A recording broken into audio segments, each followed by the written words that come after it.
మొట్టమొదటిగా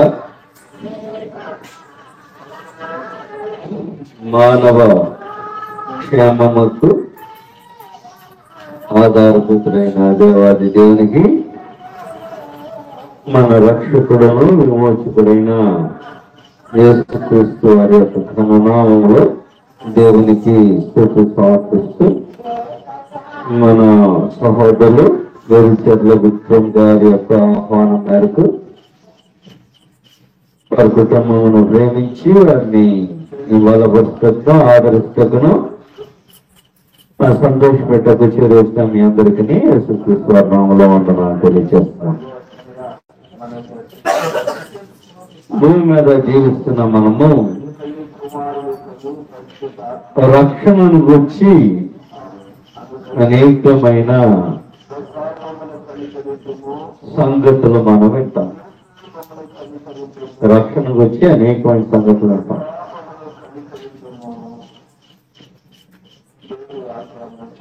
మనం విన్న సంగతులు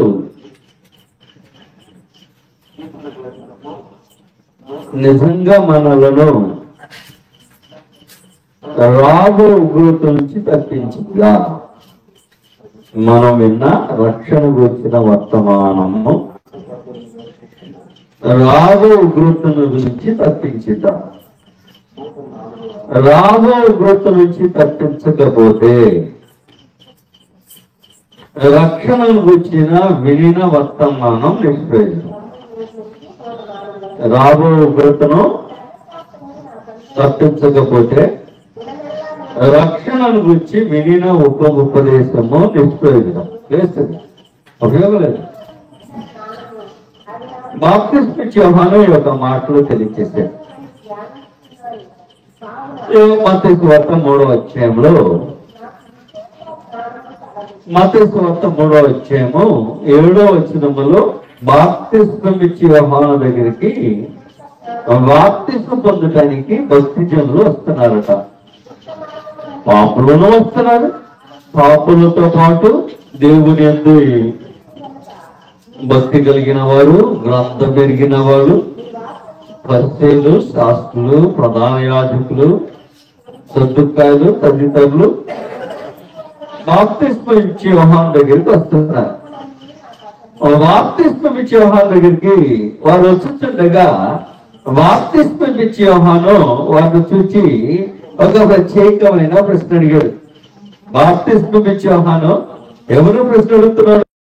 దైవ గ్రంథం ఎరిగిన వారిని, దైవ గ్రంథం పాటిస్తున్నామో, నడుచుకుంటున్నామో, భక్తి కలిగిన వారమని చెప్పుకుంటున్న వారిని చూచి ఒక ప్రశ్న అడిగాడు. ఏ ప్రశ్న అడిగాడంటేనో, రాబో ఉగ్రతను తప్పించుకొనుటకు మీకు బుద్ధి చెప్పిన వాడు ఎవడు అని అడిగాడు. ఏమని ప్రశ్న అడిగాడు? రాబో ఉగ్రతను తప్పించుకొనుటకు మీకు బుద్ధి చెప్పిన వాడు ఎవడు? చూస్తారా గ్రంథంలో ఏమనుందో? చదువుదాం. మొదట వచనం మొత్తం చదివేద్దాము. 3వ అధ్యాయము మత్తయి సువార్త 7వ వచనం చదవబోతున్నాము. 7వ వచనం. అతడు పరిసయ్యులను సద్దుకాయలను అనేక ఒకరుగా పరిచయం తెలుసు కదా. దైవ గ్రంథము ఆ కాలంలో ధర్మశాస్త్రం పరిపూర్ణంగా ఎరిగిన వారు అన్నమాట. పరిసయ్యులను సద్దుకాయలను అనేకులు బాప్తిస్మము పొందుట వచ్చుట చూచి సర్ప సంతానమా, రాబో ఉగ్రతను తప్పించుకొనుటకు మీకు బుద్ధి నేర్పిన వాడు ఎవడు అని. రాబో ఉగ్రతను తప్పించుకోవడానికి రైట్ అయిన బుద్ధి నేర్పించకపోతే చెప్పే మాట కరెక్ట్ గా పడుతుందా? రాబో ఉగ్రతను తప్పించుకుంటకు బుద్ధి, కరెక్ట్ అయిన బుద్ధి నేర్పించకపోతే నేర్పించిన ప్రతి ఉపదేశమును నిష్ప్రయోజనం, వేస్టెడ్. దానివల్ల ప్రయోజనం లేదు. ఎందుకు ప్రయోజనం లేదంటారా? ఉగ్రతలో పాలు పొందితే నువ్వు ఉపదేశం పొంది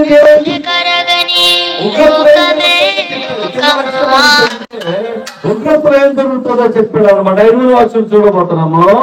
3వ అధ్యాయం చూశారు కదా. ఇప్పుడు 7వ వచనం చూసారు. 8వ వచనం చూడబోతున్నాము. అబ్రహాము మాకు తండ్రి అని మీలో మీరు తలంచవద్దు. దేవుడు ఈ రాళ్ళ వల్ల కూడా అబ్రహామునకు పిల్లలను పుట్టింపగలడని మీతో చెప్పుతున్నాను. జాగ్రత్తగా గమనించండి. ఏమంటున్నాడు? ఇప్పుడే గొడ్డలి చెట్టు వేరున ఉంచబడి ఉన్నది గనక మంచి ఫలమును ఫలింపని ప్రతి చెట్టును నరకబడి అగ్నిలో వేయబడును అని మాట్లాడుతున్న అగ్నిగుండము నరకమును గురించిన మాటలు. ఫలింపని ప్రతి చెట్టు నరికి పడేస్తాడంట, అగ్నిగుండంలో పడేస్తాడంట. అగ్నిగుండాన్ని తప్పించుకోవటానికి మనుషులు బుద్ధి నేర్చుకోకపోతే ఉపయోగమైంది. మానవ జీవితం యొక్క ఉపయోగమైంది. తింటున్నా, పని చేసుకుంటున్నా, సంపాదించుకుంటున్నా, సంతోషిస్తున్నా, కాలం గడుపుతున్నా, ఉన్న సాయంకాల సమయము ప్రయాస యొక్క బడలిక చేత స్నేహితుల మధ్యన కాలం గడుపుతున్నాం. మగవాళ్ళైతే ఆడవాళ్ళు పని చేసుకుని వచ్చిన తర్వాత 4 మాటలు ఈ మధ్యన అది కూడా లేకుండా మనుషులను కాలక్షేపణ చేస్తారు. ఈ టీవీలో వచ్చేసి కనీసం ఇంట్లో నుంచి బయటకు వచ్చి ఒకరొకరు మాట్లాడుకునే సమయం కూడా దొరకట్లేదు. కాలక్షేపణ జరిగిపోతుంది. కాలక్షేపణ జరిగిపోయిన తర్వాత మానవుడు ఉగ్రత నుంచి తప్పించబడకుండా గొడ్డలి చుట్టూ వేర ఉంచబడి నరకబడి అగ్నిగోడలో పడవేమంటే మానవ జీవితం యొక్క ప్రయోజనమైంది. భూమి మీద బ్రతికి మానవుడు భూమి మీద బ్రతికి ప్రయోజనమైంది. బుద్ధి నేర్చుకున్నావా అని అడుగుతున్నాడు. ఎవరి దగ్గర బుద్ధి నేర్చుకున్నావు? అది ఆ మాట మీరు గమనించారా? రాబోగ్రతను తప్పించుకుంటూ మీకు బుద్ధి నేర్పిన వాడు ఎవరు అంటే మీరు ఎక్కడో బుద్ధి నేర్చుకున్నారు, నేర్పించిన వాడు సరిగా నేర్పించట్లేదు అని. నేర్పించిన వాడు సరిగా నేర్పించకపోయినా, నేర్చుకున్న వాడు సరైన బుద్ధి నేర్చుకోకపోయినా రెండు వ్యర్థమే. నేర్పించేవాడు సరిగా నేర్పించకపోయినా, నేర్చుకునేవాడు సరైన ఉపదేశం నేర్పించకపోయినా రెండు వ్యర్థమే. రెండు వేస్తే లాస్ట్ కి చేరేది ఎక్కడికి? గొడ్డలి చెట్టు వేరన ఉంచబడి నరకబడి అగ్నిలో గుండములో వేయబడుతుంటాడు. అది కదా తప్పించుకోవాలి మానవుడు. అది తప్పించుకోకపోతే జీవిత కాలం అంతా నరకం అనిపించాలి కదా. మనుషులు నరకాన్ని తప్పించుకునేది అలా ఆలోచన చేయాలి. వాస్తవం ఎప్పుడైనా మీ జీవిత అనుభవంలో నరకం ఎదురవబోతుంది, నేను జీవించిన జీవిత కాలం అయిపోయిన తర్వాత నరకమో పరలోకమో మొదలైపోతుంది అనే ఆలోచన ఎప్పుడైనా మీ మనసులో తట్టిందా? నీ జీవితం యొక్క ప్రాణము అప్పుడుతో శాశ్వతం కొనసాగబోతుంది. నీ జీవితము మరణముతో ఎండ్ అయిపోబోతుంది. నీ జీవితము మరణం అయిపోయిన తర్వాత శాశ్వత కాలము కొనసాగబోతుంది. అక్కడి నుంచి ప్రారంభించబడి ఆరని పరిస్థితికి, మరణము లేని పరిస్థితికి నడవబోతుంది. మరణము లేని ఆ లోకములో మరణ వేతన పొందే నరకములోకి వెళ్తామా, లేకపోతే దాని నుంచి తప్పించబడతామా అనే సంగతులు మనుషులు ఆలోచన చేసుకోకపోతే మనుషులు దాని నుంచి తప్పించుకునేదా. దాని గురించి ధ్యాస ఎప్పుడైనా ఉంటుందా అనేది మనుషులు ఆలోచన చేసుకోవాలి. ఎందుకంటే మనం అందరంలో ప్రభువైన యేసుక్రీస్తు వారి యొక్క న్యాయపీఠం ఎదుట నిలబడాల్సిన అవసరం వచ్చింది. కొన్ని రాష్ట్రాల 2వ పత్రిక 5వ అధ్యాయము, కొన్ని రాష్ట్రాల 2వ పత్రిక 5వ అధ్యాయము మనం 9-10 వచనాలు చూడబోతున్నాం. కొన్ని రాష్ట్ర 2వ పత్రిక 5వ అధ్యాయము 9-10 వచనాలు మనం చూడబోతున్నాం. కావున దేహమును విడిచినను ఆయనమై ఉండవలను. ఎప్పుడు దేహమునందు ఉన్నా, దేహమును విడిచిన ఉన్నప్పుడైనా ఆయనకి ఇష్టడు కావాలి, దేహమును విడిచినా ఆయనకి ఇష్టడు కావాలి, ఉండవలనని అపేక్షించుతున్నానంటే కోరిక కోరుతున్నాను. ఎందుకనగా ఎందుకు దేహంలో ఉన్నాను, దేహం విడిచినను ఆయనతో పాటు ఎవరుందంటే క్రీస్తుతో పాటు ఉండాలని మిగులంటే చాలా ఎక్కువగా కోరుతున్నాను. ఎందుకనగా తాను కారణం చెప్తున్నాడు అనమాట. ఎందుకు అలాగ కోరుతున్నాడో పౌలు గారు మాట్లాడుతున్నాడు అనమాట. నా చదువుతున్న పత్రిక ఏంటి? కొద్దిగా రాసిన 2వ పత్రిక. ఎవరు రాసింది? పౌలు గారు రాసింది. ఆయన మిగుల కోరిక కలిగి చెప్తున్న వర్తమానం. నేను దేహంలో ఉన్నాను, దేహం విడిచినను ఆయన కంటే ప్రభు నాకు ఇష్టడై ఉండవాలని నేను కోరుతున్నాను. ఎందుకనగా కారణం చెప్తున్నాను అన్నమాట. ఎందుకనగా జరిగించిన క్రియల చొప్పున మంచి వైనను సరే చెడ్డవైనను సరే దేహముతో జరిగించిన వాటి ఫలమును ప్రతివాడును పొందినట్లు. ఎవరికైనా చాయిస్ ఉందా? ఎవరికైనా చాయిస్ ఉందా?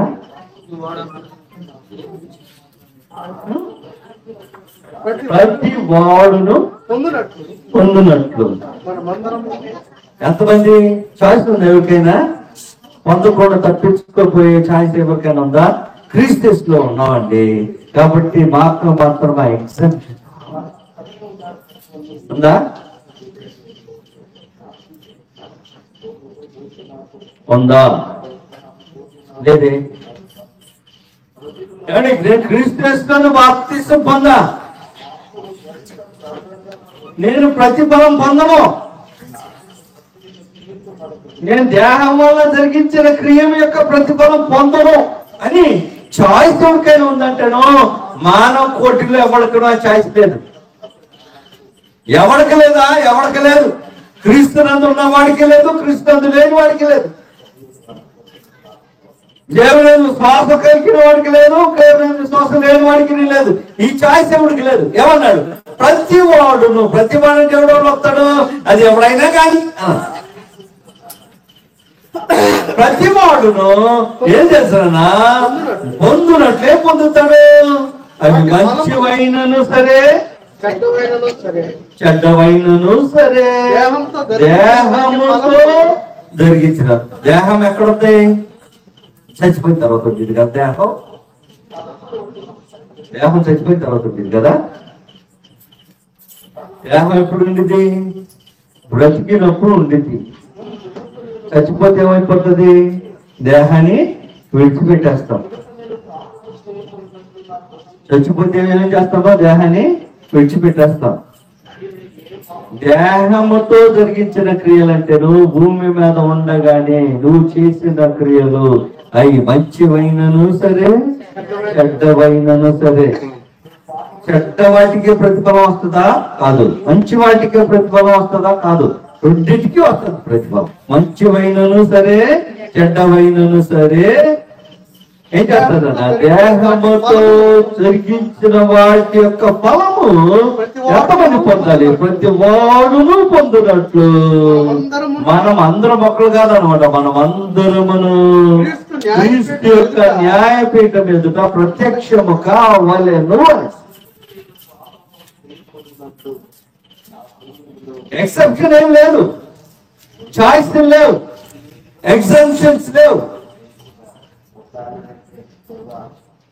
ఎగ్జామ్షన్ అంటే తెలుసా? ఫ్రీ. ఫ్రీ. నేను ఫ్రీలు ఇస్తున్నాను కదా, గతంలో ఇచ్చేవాడు. ఎవరికి ఇచ్చేవాడు? ఇప్పుడు హైదరాబాద్ ప్రభుత్వంకి ఇస్తున్నారు. ఆడవారికి ఆర్టీసీ బస్సులో ఫ్రీ. ట్రైన్స్ లో 60 సంవత్సరాలు పైబడిన స్త్రీలు గాని పురుషులు గాని పర్సంటేజ్ ఇస్తారు. 50% ఇస్తారు. పర్సంటేజ్ ఇలాగేం ఫ్రీ ఇచ్చాడా? ఫ్రీ ఏమి ఎవడికి? ప్రతి వాడును అనేసి ఫలం పొందుతావా? ఫలం పొందుతావు. ప్రతి వాడును క్రీస్తు వారి యొక్క న్యాయపీఠం ఎదుట ప్రత్యక్షము కావాలను. దీన్ని తప్పించుకునేదానికి ఎవరి దగ్గర ఛాయిస్ లేదు. దీనిని తప్పించుకోవడానికి ఎవరి దగ్గర ఛాయిస్ లేదు. నువ్వు చేసిన మంచికి విలువ వస్తుంది, ఫలం వస్తుంది, చేసిన చెడక ఫలం వస్తుంది. ఏమి ఇప్పుడు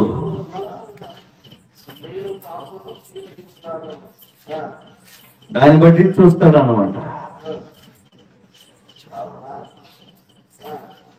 రాష్ట్రంలో చూస్తే ఎలా ఉంటదంటేను, సరితుకుతావో సరితుకు, దేవునితో పాటు ఉంటానికి నువ్వు సరితుకుతావో సరితుకు.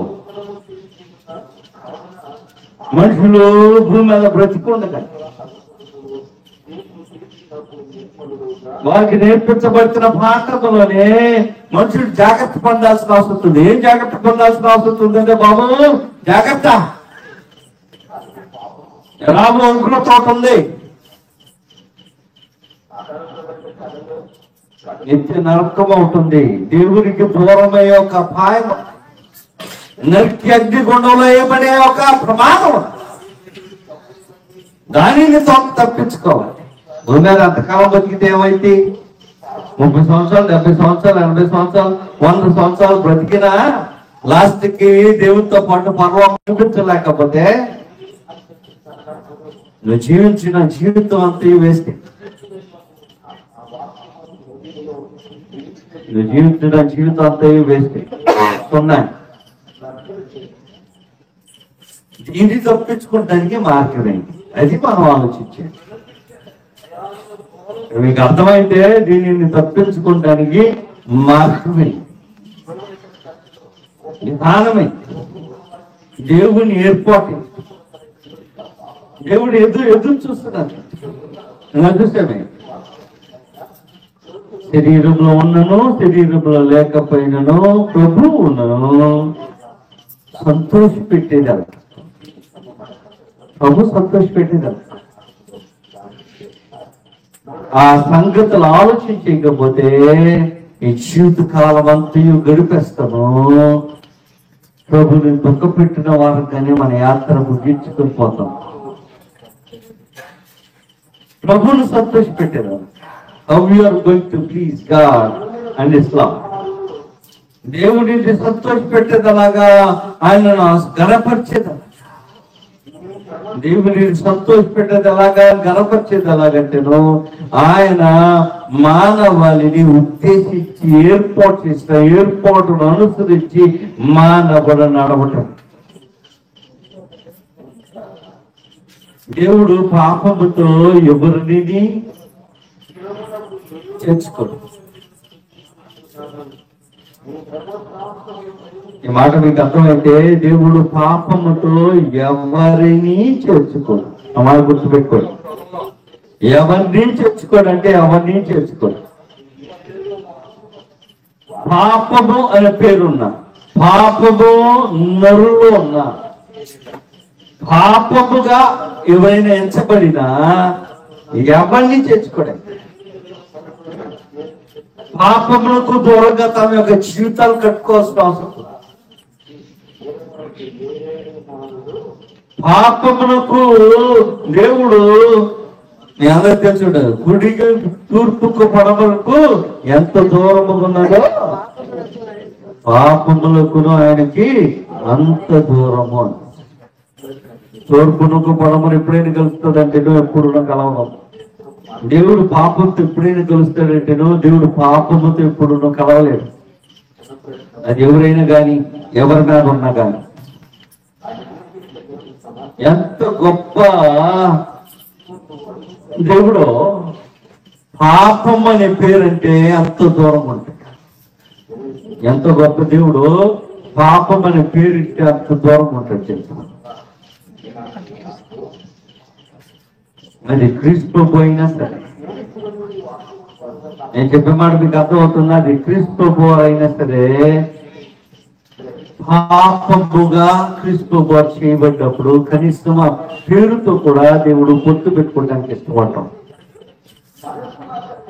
దానికి దూరంగా ఉండాలని ఆయన ఆలోచించేస్తాడు. కొరింథీయులకు రాసిన 2వ పత్రిక 5వ అధ్యాయంలోనే మీరు ఉన్నారు. 17వ వచనం నుంచి మనం చదవబోతున్నాము. కొరింథీయులకు రాసిన 2వ పత్రిక 5వ అధ్యాయము మనం 17వ వచనం నుంచి చదవబోతాం. మనము 95వ వచనం చదివాం.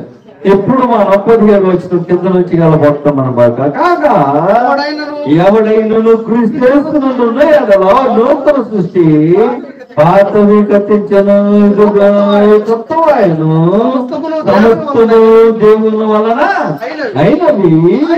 ఆయన మనలను క్రీస్తు ద్వారా తనతో అంటే దేవునితో సమాధానపరచుకొని ఆ సమాధానపరచు పరిచర్యను మాకు గ్రహించను.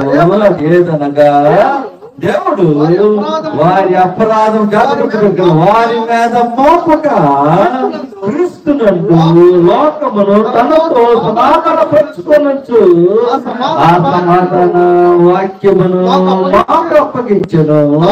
కావున దేవుడు మా ద్వారా వేడుకొనినట్లు మేము క్రీస్తుకు రాయబారమై దేవునితో సమాధాన పడుడని క్రీస్తు పక్షంగా మిమ్మల్ని బతిమాలుకొనుచున్నాము. ఎందుకనగా ఇప్పుడు నుంచి మాట ఇంకా క్లియర్గా జ్ఞాపకం, మనము ఆయన అంటే క్రీస్తు యేసునందు దేవుని నీతి యొగునట్లు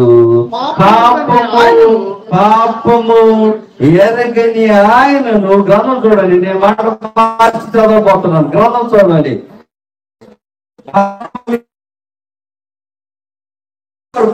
పాపిగా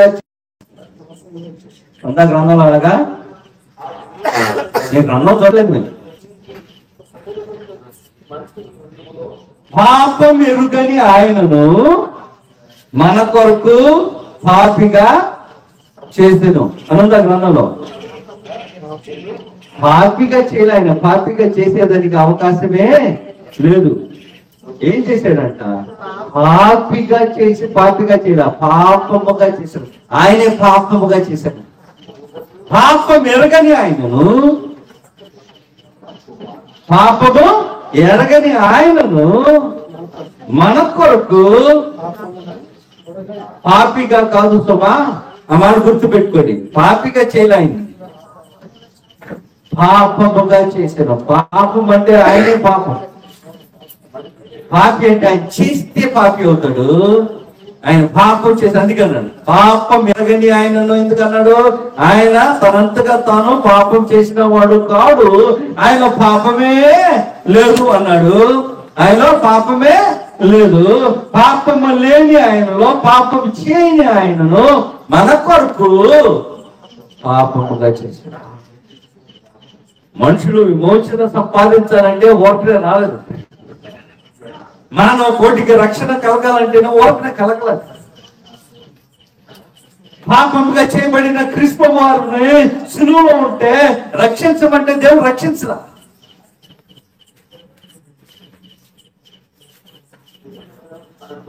ఆది నుంచి దేవుడితో పాటు ఉన్నవాడా? ఆది నుంచి దేవుడితో పాటు ఉన్నవాడు. క్రీస్తు దేవుడితో పాటు ఉన్నవాడేనా? క్రీస్తు దేవుడితో పాటు ఉన్నవాడే. పరలోకంలోనే నివసిస్తూ వచ్చిస్తున్నాడు. పరలోకంలోనే దేవుడితో పాటు నివసిస్తూ వచ్చిస్తున్న ప్రభువైన యేసుక్రీస్తు వారు దేవుని కోరికన సమస్తమును చేయించి వచ్చిన వాడు, దేవుని యొక్క సంతోషంలో నెరవేర్చిన వాడు, దేవుడు కోరితే కోరిన ప్రతి దానిని జరిగించి వచ్చిన వాడు. సిలువలో పాపముగా చేయబడితే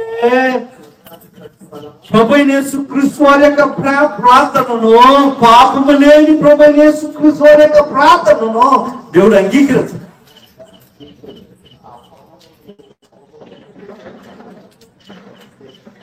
పాపిగా చేయబడిన కారణాన, పాపముగా చేయబడిన కారణాన ప్రభువైన యేసుక్రీస్తు వారిని సైతం ఆయన ఒక మరణ సైతం అంగీకరించాడు.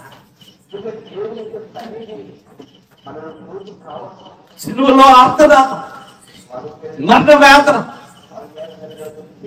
వేతనంతో మరణ కలుపుబడి, మరణ కలుపుబడితే అర్థమైందా? ఆ వేదన పొర్లి పొర్లి పొర్లి పొర్లి మరణం యొక్క భీతి, మరణం యొక్క వేదన, మరణం యొక్క భయం, భీతి పుట్టిస్తుండగా ఆ భీతితో ప్రభువైన యేసుక్రీస్తు దేవుని వేడుకొంటుండగా, అయ్యా ఈ గిన్నె నా యొద్ద నుంచి తొలగించు అని ఎన్నిసార్లు ప్రార్థన చేసి ఉంటాడు. మానవ రక్షణ కొరకు ప్రభువైన యేసుక్రీస్తు వారిని పాపముగా శిలువ మీద చేసినందున దేవుడు సైతము ప్రభువైన యేసుక్రీస్తు వారిని రక్షించడానికి తన చేతిని చాచి మనుషుల యొక్క హింసను బాధను తొలగించి ప్రభువైన యేసుక్రీస్తు వారి యొక్క మరణానికి ఆయన రక్షించాడు. చనిపోవడానికి వదిలిపెట్టించాడు. ప్రభువైన యేసుక్రీస్తు వారే ప్రభువైన యేసుక్రీస్తు వారే పాపంగా చేయబడిన నాడు, పాపం ఎరగని ప్రభువైన యేసుక్రీస్తు వారే పాపంగా చేసిన నాడు దేవుడు రక్షించగా చేయబడిన అంటే నువ్వు నేనేనా పెద్ద గొప్ప? దేవుడు రక్షిస్తానికి తన కుమారుడు పంపించాడు, తన రక్తం దాచాడు. ఇప్పుడు మార్చుకోమని అవకాశం ఇస్తున్నాను, ఆహ్వానిస్తున్నాను. ఆయన కోపం పెట్టి తలార్చుకోవడానికి ఇష్టపడుతున్నాడు. వదిలిపెట్టేమంటున్నాడు, గత జీవితాన్ని వదిలిపెట్టేమంటున్నాడు. ఎఫెసీయులకు రాసిన పత్రిక 2వ అధ్యాయం మొదటి నుంచి చదవబోతున్నాం.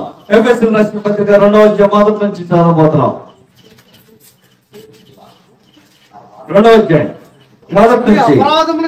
ఇట్టి అపరాధముల చేతను పాపముల చేతను మీరంటే ఎవరు? మనం అందరం గురించి మాట్లాడుతున్నాం. మీరు చచ్చిన వారై ఉండగా ఆయన దేవుడు మిమ్మల్ని క్రీస్తుతో పాటు బతికే దేవుడు మనలను క్రీస్తుతో పాటు బ్రతికించాడట.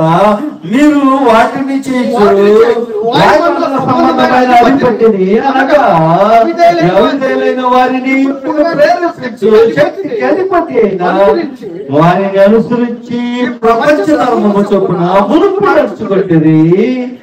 వారితో కలిసి మనమందరమును శరీరం యొక్క మనసు యొక్క కోరికలను నెరవేర్చుకొనొచ్చు.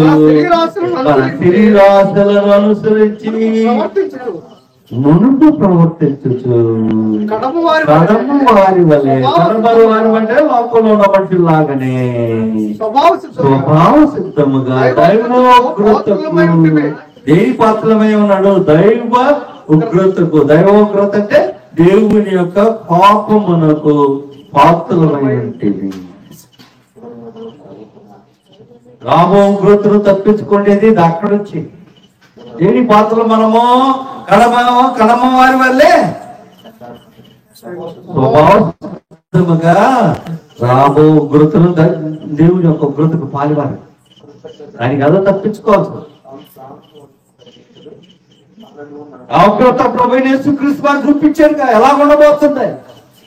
దేవునితో పాటు సమానంగా జీవించిన ప్రభువైన యేసుక్రీస్తు వారు, దేవునితో పాటు పరలోకంలో నివసించిన ఆయన, దేవుని కొరకు సమస్తం చేసిన ఆయన, ఈ లోకంలో మాతగల తన మాటకి దేవుని కొరకు సృష్టించిన ఆయన, మానవుల కొరకు మానవుడుగా జన్మిస్తానికి, దేవుని యొక్క సంకల్పం నెరవేర్చడానికి ఇదిగో దేహం ధరించిన, ఇదిగో గ్రంథపు చుట్టూ నా గురించి రాయబడిన ప్రకారం నేను చదువుతున్న లేఖన భాగం 10వ అధ్యాయము 7వ వచనం ఫిబ్రవరి రాష్ట్రపతిగా ఉన్నాను. ఇదిగో గ్రంథపు చుట్టూ నా గురించి రాయబడిన ప్రకారం ఇదిగో నేను చిత్తమును నెరవేర్చుటకు ఇదిగో నేను తండ్రి అయిన దేవుని చిత్తమును నెరవేర్చడానికి గ్రంథపు చుట్టూ ప్రభువైన యేసుక్రీస్తు వారి గురించి రాయబడిన ప్రకారం ప్రభువైన యేసుక్రీస్తు వారు వచ్చి మానవ కొరకు దేవుని యొక్క కార్యమును, దేవుని యొక్క చిత్తం నెరవేర్చిన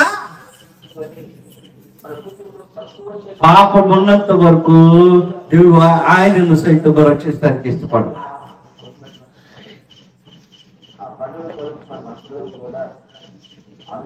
దైవోగ్రతకి పాపం ఎక్కడ ఉన్నదో దేవుని యొక్క ఉగ్రత ఉంది. పాపం ఎక్కడుందో దేవుని యొక్క ఉగ్రత ఉంది.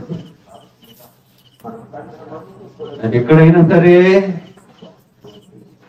చనిపోయినా సరే దాంట్లో నుంచి రక్షించబడాలనే కదా దేవుడు మానవ కోటిని అర్జిస్తుంది. బాబు వదిలేయండి, నాకు కోపం తెప్పించేదాన్ని వదిలేయండి. కోపం కాదు, ఉగ్రతను పుట్టించేదాన్ని వదిలిపెట్టి దాని కొరకు కావాల్సిన వాటిని ఏర్పాటు చేశా. I have plan for you, మీ కొరకు ఏర్పాటు చేశా, ప్లాన్ చేశా. నా ఉగ్రతను నీ మీద కురిపించకుండా దాని నుంచి తప్పించడానికి కావాల్సిన ఏర్పాటు చేశా.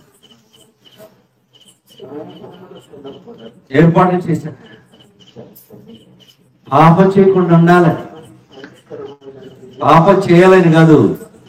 దేవుడు తన కుమారుడైన యేసుక్రీస్తు వారి లోకానికి పంపించింది పాపం చేయకుండా ఉండాలని. పాపం చేస్తే దేవుని యొక్క ఉగ్రత వచ్చేస్తుంది.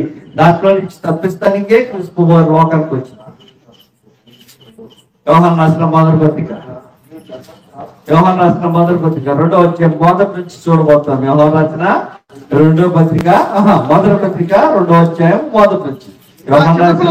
యోహాను రాసిన మొదటి పత్రిక 2వ అధ్యాయము మొదటి నుంచి చూడబోతాం అనమాట. నా చిన్నపిల్ల ఎంత ముద్దుగా పిలుస్తున్నాడో, నా చిన్నపిల్లలారా పాపము చేయకుండుటకై. దేని కొరకు అనమాట? మీరు పాపము చేయడానిక కాదు, దేవుని యొక్క ఏర్పాటు దేని కొరకు? మీరు పాపము చేయకుండుటకై ఈ సంగతులు మీకు రాయిస్తున్నాను. ఎవడైనను పాపము చేస్తే, పాపం చేయకుండా ఉండాలని ఒక ఏర్పాటు. పాపము చేస్తే క్రీస్తు వారు ఉన్నమాట వాస్తవమే. అయితే క్రీస్తు వారు వచ్చింది దేని కొరకు? పాపం చేస్తా ఉండమని కాదు.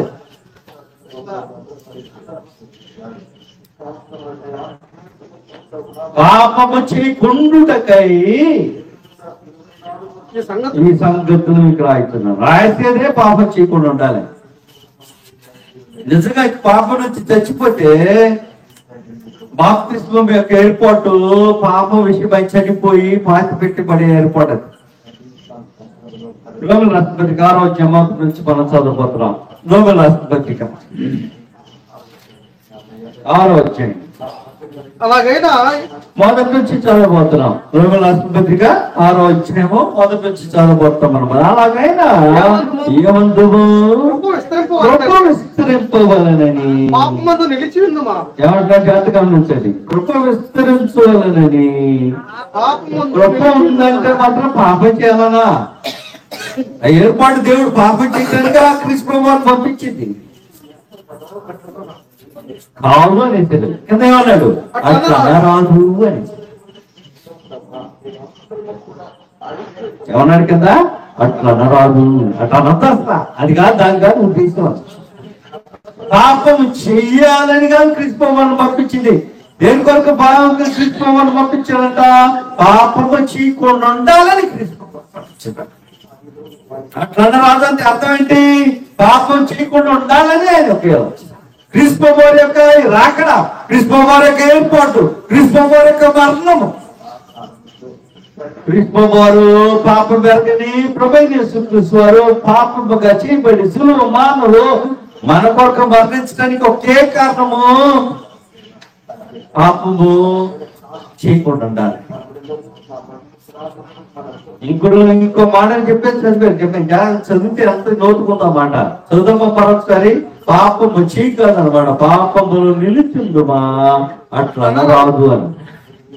మనుషులు అంత అద్భుతంగా ఉంటారంటేనో నిర్ణయాలు తీసుకుంటారు అనమాట.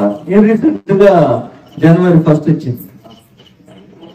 జనవరి 1 వస్తే రెజల్యూషన్ తీసుకుంటారు. ఏమని? ఈ రోజుగా ఏమనుకున్నా వాగ్దానాలు తీసుకుంటారంట. ఏ వాగ్దానాలు? ఈ సంవత్సరం నేను ముట్టను అంటే ముట్టను అని ఒక నెల మొత్తం మీకు వేసుకుని కూర్చుంటారు. ఒక నెల అయిపోయిన తర్వాత ఎవడో పక్కనాడు, సర్లే కానీ పోతూ నాతో అన్నాడంటే సార్ ఎక్కడ లేని రెక్కలు వెనకాల వచ్చేస్తారు, ఎగిరిపోతాడు. వచ్చిన వాడు వెళ్ళకుండా మొదలుతాడా? వెళ్ళొస్తాడు. ఇప్పుడు పాపం వదిలేసాడా? ఉన్నాడు దాంట్లో.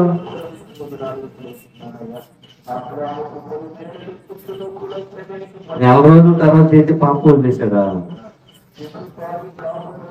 మళ్ళీ తిరిగి ఇంకో రోజు చెప్తాడు, నేను చేయనండి, ఇంకా నేను ఖచ్చితమైన నిర్ణయం తీసుకున్నాను. ఇంకో 10 రోజులు పోయిన తర్వాత మళ్ళీ చేస్తారు. మధ్యలో 10 రోజులు చేయకుండా ఉన్నాడు అని అర్థం. దానికి అర్థం అది కాదు, అది ఉంది. ఇంకా ఏమున్నది?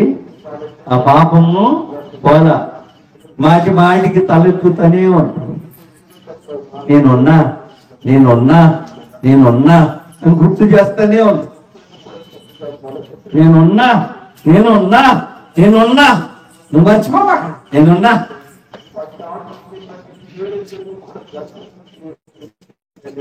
15 రోజులు మానేసాను కదండి, 4 రోజులు మానేసి 3 రోజులు మానేసి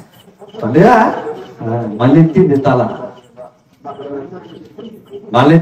అంటే పాపం వదల్లా, పాపం వదల్లా, పుడుకోను అంతే.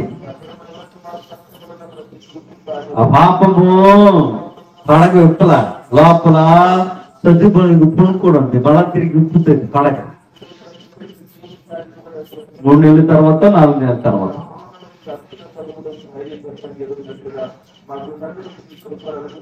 దాని కొరకు తీసుకోవాలి. నేను 3 నెలలు మానేస్తాను, 4 నెలలు మానేస్తాననే దాని కొరకు రాయలేదు. పాపమును పూర్తిగా మానేసే దాని కొరకు వచ్చాడు ఆయన. నీ కొరకు పాపముగా చేయబడి సిలువలో దేవుని యొక్క ఉగ్రతను రుచి చూచినమాట. మరణం లేని ప్రభువైన యేసుక్రీస్తు వారు నీ కొరకు మరణమును ఘోరాతి ఘోరమైన విధానంలో శిలువ మరణం అనుభవించి నిన్ను దేవుని యొక్క ఉగ్రతను వచ్చి విడుదల చేసినవాడు, దేవునితో పాటు సమాధానం వస్తానికి ఆలోచన చేసిన వాడు. నేను ఆ మాట విన్నప్పుడల్లా మనసులో పొంగుతుంది అనమాట.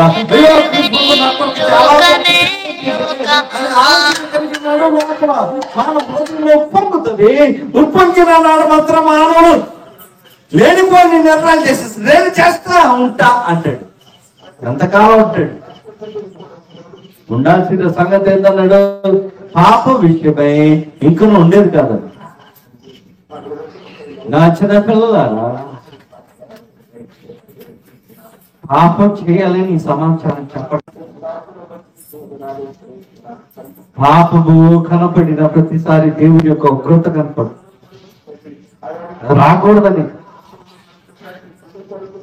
అది ఒక లేసు మాత్రం కూడా నీలో కనపడకూడదని. లేసు మాత్రం కనపడకుండా ఉండటానికి దేవుని యొక్క ఏర్పాటు పాపంలో నిలుచుంది.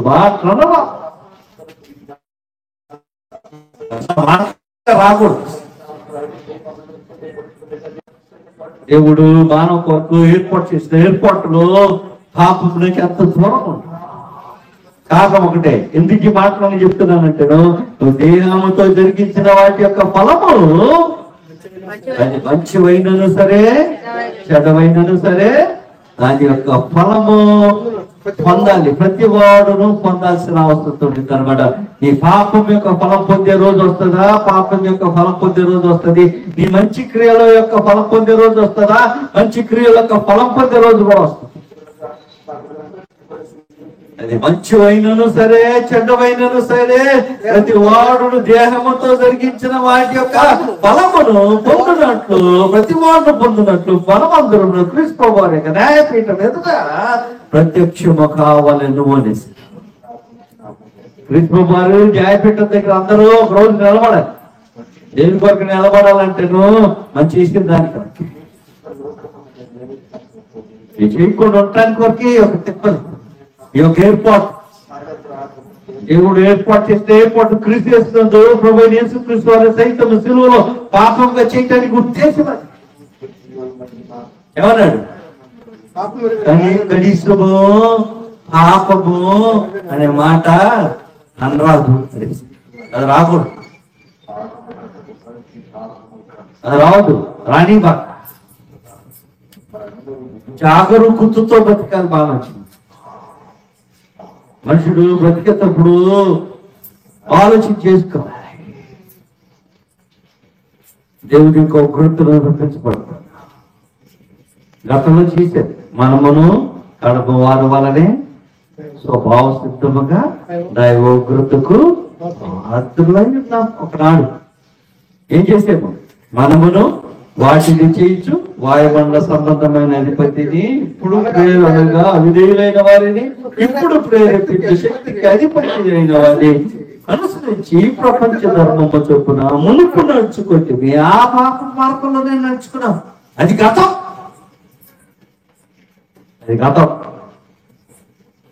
మునుపు నడుచుకుంటే గతంలో నడుచుకున్నట్టు వద్దాం.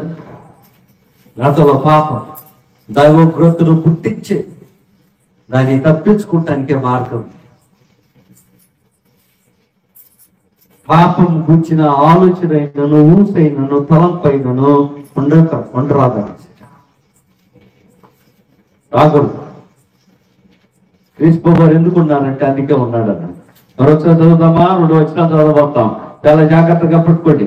ఏమన్నాడు? యోహాను రాసిన మొదటి పత్రిక 2వ అధ్యాయము, నా చిన్న పిల్లలారా పాపము చేయటం కాదు, పాపము చేయకుండుటకై ఈ సంగతులను మీకు రాయించు.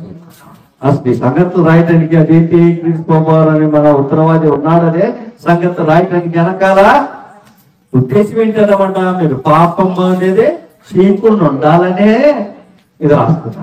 పాపము గురించిన ఆలోచన తలపు ఈ దేహబంధు కనపడకూడదు, అది రాకూడదు. రెండోది అన్నాడు, దాంట్లో ఎట్లు నిలిచిందుము అని. పాప విషయమై చనిపోయిన మనము దాంట్లో ఎట్లోకి నిలిచిందుము అని. పాపం చేయకుండా ఉండాలని ఒకవైపులా క్రీస్తు వారి గురించి చెప్పాడంట. ఏమని చెప్పాడు? మనకు ఒక ఉత్తరవాది ఒక ఆయన ఉన్నాడు, ధైర్యంగా ఉండండి అని నేను చెప్పే వెనకాల ఏముద్దేశమో పాపమును చేయకుండా ఉండాలని. రెండో చెప్తున్నాడు అనమాట, పాపంలో నిలిచిందమా అట్లా రాదు. కనీసం ఆ మాట కూడా అనుకుంటా. ఆ తలం ఉద్దేశాలు రాకూడదు, ఆలోచన రాకూడదు. అది రాకుండా ఉండటానికే ఏర్పాటు, ఈ ప్రయాస దేవుని యొక్క ఏర్పాటు. ఎక్కడ పాపం ఉండిదో దేవుని యొక్క ఉగ్రత అక్కడ ఉంది. చెప్పాను కదా, మనం అందరమును గతములానే దేవుని యొక్క ఉగ్రతకు పాలివారు, కర్మ వారి వలని దైవోగ్రతకు పాలివారైన మనలను ఏం చేయడానికి ఉద్దేశించారు అనమాట? రక్షిస్తానికి ఆయన సంపూర్ణుడై మనం రక్షిస్తానికి ఉద్దేశించాడు. ఎందుకు రక్షిస్తానికి ఉద్దేశించాడు? బాబు జాగ్రత్త, ఈ రాకూడదు, ఉండకూడదు, రాకూడదు, మాట అనేది పలకకూడదు, నీ దగ్గర ఉండకూడదు. ఎందుకు? అవి దేవుని యొక్క ఉగ్రతను పుట్టించేవి, మానవులను దూరపరిచేవి, మానవులను దేవునితో పాటు సమాధానం లేకుండా దూరపరిచేవి. హెచ్చరికలు, అద్భుతమైన 2 హెచ్చరికలు. పాపములకు దూరం ఉండాలనే ఒక హెచ్చరిక, పాపము ఒక తలపు లేకుండా ఉండాలనే ఒక హెచ్చరిక. పాపము చాలా భయంకరమైనది, చాలా భయంకరమైనది, దేవుడికి ఇష్టమైంది. దేవుడికి మనకి సంబంధ బాంధవ్యాన్ని పెంచింది అదే. కొత్తగా నేను చెప్పాల్సిన అవసరం ఏం లేదు. ఒకే ఒక పాపం మానవ కోటికి తీరని సమస్య తీసుకొచ్చి పెట్టింది. ఎక్కడి నుంచి స్టార్ట్ అయిందండి? ఆదాం దగ్గర నుంచి మొదలైంది. తనొద్దన్న పొలము తిండినే ఆజ్ఞ అతిక్రమం చేసిన మొదటి కాడ నుంచి చేసిన పాపమే నేటి వరకు మానవ కోటిని ఇంకును పీడిస్తుంది. ప్రతిని దినమున నిశ్చయంగా చచ్చేదామని చెప్పిన తర్వాత ఆదాంతో పాటు మాట్లాడుతూ నువ్వు నీ భార్య మాట విని, 3వ అధ్యాయం అంటాడు అన్నమాట, నీవు నీ భార్య మాట విని నేను తినవద్దనే ఆజ్ఞాపించిన వృక్షపను తిరిగి గనుక నువ్వు బట్టే గనుక నన్నైపోతున్నా. నేటికి మనం అది అనిపిస్తున్నాం. నీకు అర్థమైతే నేటికి మనం అదే అనిపిస్తున్నాం. అలా అది ఎంత దూరం వస్తుందో ఒకసారి ఆలోచన చేయండి. తరతరాలు తరతరాలు తరతరాలు మానవ కోటి బ్రతుకున్నంత వరకు స్థిరనిశ.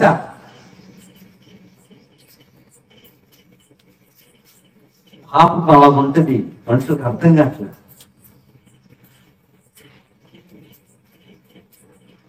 మనుషులకి ఏమైనా అర్థమైతే ఒక్కసారి చేసిన పాపమునకు మానవ కోటి తీరని శాపం అనిపిస్తుంది.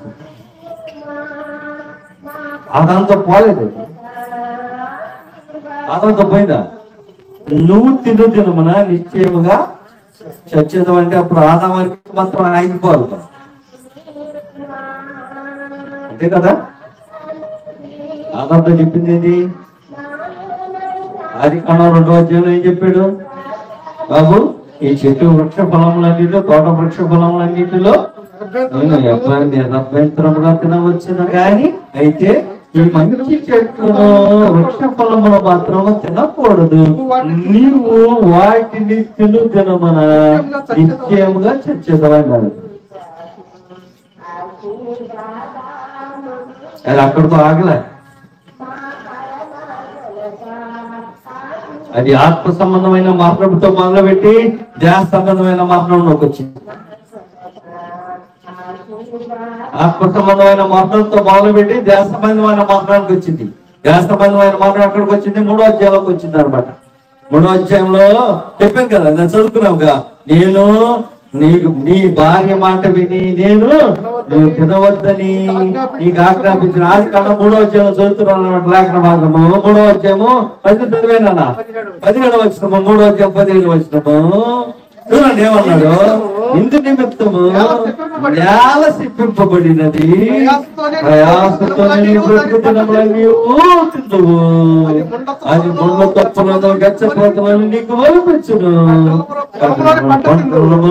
పంట తిందువు, నేలకు తిరిగి చేరు వరకు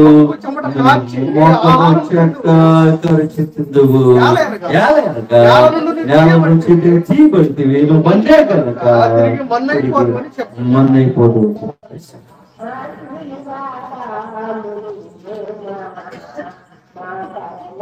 నేటికి అనిపిస్తున్నాం, అది నేటికి అనిపిస్తున్నాం. ఒక్కరి వల్ల మరణమును అన్నాడు. రోమిల రాష్ట్రపతిగా మీకు ఐడియా ఉంటే 5వ అధ్యాయంలో ఏమన్నాడంటే, మరణం ఒక్కని అవిధేయత వలన మరణము లోకములోనికి ఎలాగూ ప్రవేశించుదా, మనుషుల ద్వారా పాపము ద్వారా మరణమును లోకములో ఎలాగ ప్రవేశించను. కాబట్టి లోకంలో ప్రవేశించిన మనం కొనసాగుతుంది. ఇంకా భయంకరం ఒక్కసారి చేసింది. మనుషులు దానికి వచ్చిన భయంకరత్వం ఆలోచించాలి. దేవుడు ఎలా చూస్తాడో ఆలోచించాలి. అది ఒక్కసారి జరిగిన తర్వాత దాని యొక్క పర్యవసానాలు, దాని వెంట వచ్చే ఇబ్బందులు, ఇబ్బందులని ఎంచదగిన చేసిన తప్పితే దాని వెనకాల వచ్చే గోల్డ్ అంత.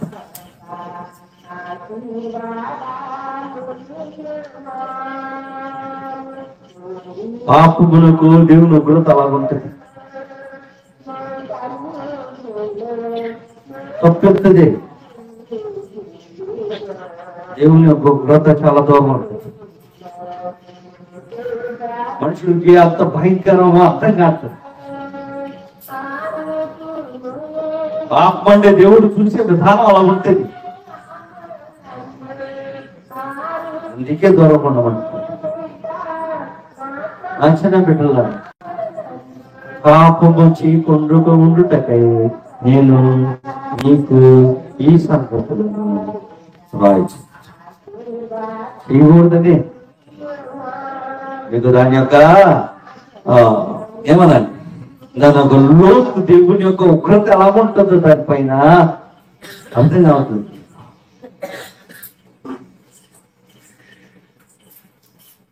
ఒక చిన్నదే చెప్పేది, తరతరాలకు వచ్చే సంగతి. ఒక చిన్న తప్పు మన కోటిలో ఎంత కలవరం పుట్టిస్తుంది. ఎంత కలవరం పుట్టిస్తుంది.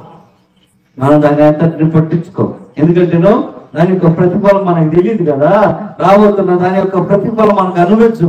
ఇప్పుడు మనం అనుభవించుట, మనము నువ్వు చేసిన పాపములకు రాబో ప్రతిఫలం తర్వాత కూడా ఉండబోతుంది. అది ఎంత భయంకరంగా ఉండబోతుంది ఒకసారి ఆలోచన చేసుకొని. ఇప్పుడు మాత్రమే కాదు సుమా, దేహముతో పాటు మరణించిన తర్వాత నువ్వు చేసిన పాపము అది మంచిదైనా సరే చెడ్డమైనా సరే దాని యొక్క ప్రతిఫలము అనుభవించాల్సిన రోజు వచ్చినాడు.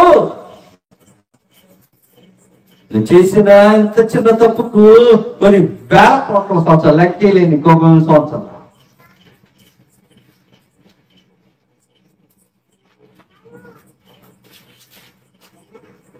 దాని యొక్క ప్రతిఫలం అనుభవించాల్సిన పరిస్థితి ఏర్పడింది. ఎంత భయంకరంగా ఉంటుందో ఒకసారి ఆలోచన చేయండి. మనుషులకు ఆ భీతి లేదు, అది బాధకరం. తప్పు చిన్నదైనా రాబోతున్న శిక్ష చాలా గొప్ప గొప్ప. మనుషులకు ఆ భీతి లేదు. ఆ భీతి పుట్టాలని ఈ సంగతులు చెప్తున్నాడు అనమాట. రాబో గురుతు నుంచి తప్పించుకుంటానికి నీకు బుద్ధి నేర్పిన వాడు ఎవడు చిన్నగా ఉండబోదు. పాపమునకు వచ్చే శిక్షలు చిన్నగా ఉండబో. దూరం ఉండండి, జాగ్రత్తగా ఉండండి, జాగరూకులుగా ఉండండి, భయంతో ఉండండి, దాంట్లో నిలబడండి. కనీసం ఆ మాటలు కూడా దూరంగా ఉండేదానికి ప్రార్థన చేయండి. ఈజీ కష్టమా? మానవ జీవితం అంతయు దాని కొరకు ప్రార్థన చేస్తూ ఉండాల్సింది. పాపమునకు దూరం అవటానికి నిత్యము ప్రార్థన. శోధన అయిన ప్రతిసారి దాన్ని ఎదిరించి జయించు పాపరహితమైన జీవితంలో కొనసాగిస్తానికి నిత్యము నిరంతరం on the toes with alertness అన్నమాట. ఆన్ ద టోస్ అంటే నిత్యము జాగరూకత. పాపములకు దూరంగా ఉండటానికి ప్రార్థన చేస్తూ ఉండాల్సిన అవసరం ఉంది. క్రీస్తువారు ఉన్నమాట వస్తుంది. దేని కొరకంటేనో పాపం చేయకుండా ఉండాలి. నా చిన్న బిడ్డలారా, ఈ సంగతులు మీకు రాయించున్నాను. పాపం చేయకుండా ఉండటం ఈ సంగతులు రాయించున్నాను. ఎందుకనగా క్రీస్తు మన ఉత్తరవాది కుడి పాస్తున్నా మన కొరకు ఉన్నాడు అని. పాపం చేయకుండా ఉండటానికి ఆయన ఉన్నాడు, పాపం చేస్తానికి కొరకు కాదు. ఆయన ఉన్నాడు కాబట్టి నాకేంటి భయం, పాపం చేస్తాను అనుకోబాకండి. చేయకుండా ఉండటానికి కొరకు ఆయన ఏర్పాటు చేయబడ్డాడంట. కాబట్టి దృష్టి మారాలి, ఆలోచించేసే విధానం మారాలి, రక్షించబడే తలంపులు ఉదయ విధానాలు మారాలి. తప్పించుకుంటాను ఉగ్రతను తప్పించుకోవడానికి దేవుడు తెలియజేసిన విధానము జాగరూకులమై నిత్యము భయముతో వణుకుతో దాన్ని కొట్టుకుంటూ రావాలి. ఆ కొట్టుకుంటూ రాకపోతే రోజులు గడుస్తాయి, మానవ జీవితం గడిచిపోతుంది. మనం చేసే కార్యక్రమం మనం చేస్తాము, లాస్ట్కి మిగిలేదు ఒకటే. ప్రభువైన యేసుక్రీస్తు వారి యొక్క న్యాయపీఠం ఎదుట మనందరము నిలబడాల్సిన అవసరం వచ్చింది. అవి మంచిదైనా సరే చెడ్డమైనా సరే క్రీస్తు వారి యొక్క న్యాయపీఠం ఎదుట నిలబడి వాటి యొక్క ఫలమును అనుభవించి, అది ఉగ్రత గుర్తి ఎలా ఉండబోతుందో ఇంకా నేను చెప్పాల్సిన అవసరం లేదు. చిన్నదే చెప్పాను. దేవుడు ఎలా చూస్తాడో, శాశ్వత కాలం ఎలా ఉండబోతుందో ఒకసారి మీరే ఊహించి చూసుకొని ఆలోచన చేసుకోండి. అంత దూరం వెళ్ళకూడదని అందరూ బతిలాడుకుంటున్నట్టు మేము కూడా మిమ్మల్ని బతిలాడుతున్నాం. క్రీస్తు విశ్వాసత కలిగి ఆయన కోరుకున్నట్టు ఉగ్రత నుంచి తప్పించబడటానికి ప్రార్థన చేసి దాంట్లో నిలకడగా ఉండాలని ప్రార్థన కోరుతున్నాం. మీ అందరికీ యేసుక్రీస్తు నామమున తెలియజేస్తున్నాను.